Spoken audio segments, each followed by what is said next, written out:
Alright, Shalom.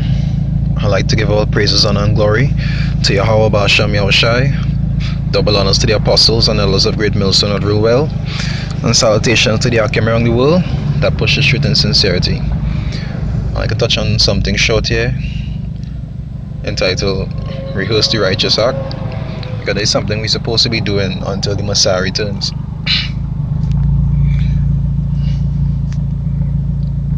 Today's Judges 5 verse 11 is say that they that are delivered from the noise of archers in the place of drawing waters, because we was in our state once, the place of drawing archers, which represents the chaotic state that we was in, but the Most High bring us from that in the place of drawing waters, which represents a place of comfort or rest, and the water also represents this knowledge that we taking in right now. Right now we drawing in that water. You see, there shall they rehearse the righteous acts of the Lord. Because in the state that we in right now, that we drawing in this water, which is the word. Because the word is what has guide us of what righteousness really is. While we in this state, we supposed to be rehearsing also where it is we learning. Right? It said, there shall they rehearse the righteous acts of the Lord, even the righteous acts toward the inhabitants of his villages in Israel. So we don't only had to rehearse it in we houses or so forth. We had to rehearse it when we go on the streets. We had to rehearse it everywhere we go. As the scriptures say, let your light shine. You understand? We had to rehearse these acts everywhere we go, because we had to be an example. Then shall the people of the Lord go down to the gate, which is, that time refers to when it is the Messiah returns. But let me look and see what the word righteous really refers to. Say righteous. I want to go into the etymology. Say the quality or state of being righteous, holiness, pure, uprightness. Now we know holy and pure goes back to the scriptures, because righteous and wicked is determined by the scriptures. Say definition 4, it said a state of being right with the Most High. Because some people when they think about righteous, they don't understand what righteousness really is. But remember, there's something we're supposed to learn and rehearse. So this is Jeremiah 6 verse 16. Even understanding what righteousness is something very important to salvation. Jeremiah 6:16 said, thus saith the Lord, stand ye in the ways, and see and ask for the old paths, where is the good way? Now that good way refers to how to really be righteous, because we lose that knowledge of what that really is when we was in slavery. We now getting this information back.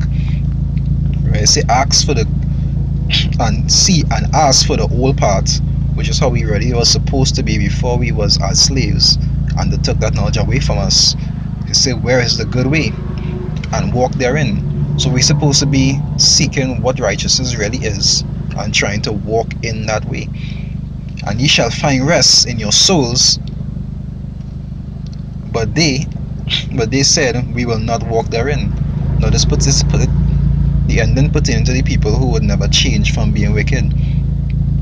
But you have to remember that, as the scriptures say, the righteous are formed from the womb. But we were born with the will to do righteousness. We weren't born with the knowledge of righteousness.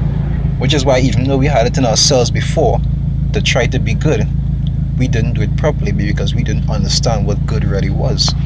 That's why the scriptures talk here about the learning, finding the good way and walking therein.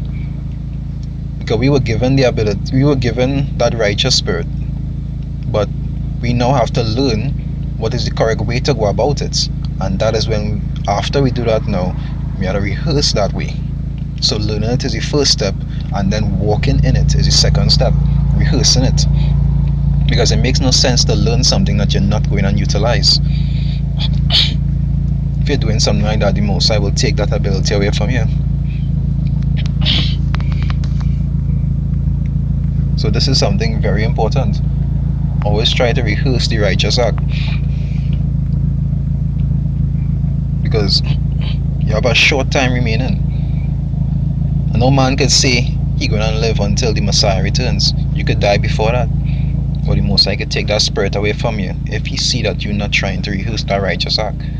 So it's something to always keep in mind and something to always be practicing, because your spirit have to grow to be able to stay in this word. If a man in the truth for years upon years and his spirit not growing, your spirit like a muscle. If it don't grow through exercise, it will shrink.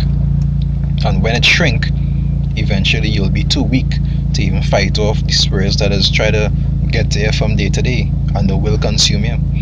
So you always have to be rehearsing the righteous act to build your spirit, to build your faith, and to build your knowledge, so that Satan wouldn't have a hold of you. Let me see if I can find that scripture.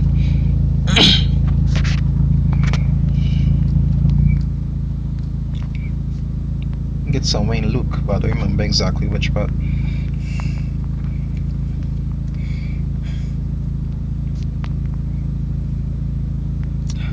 Look at here. I love the scripture.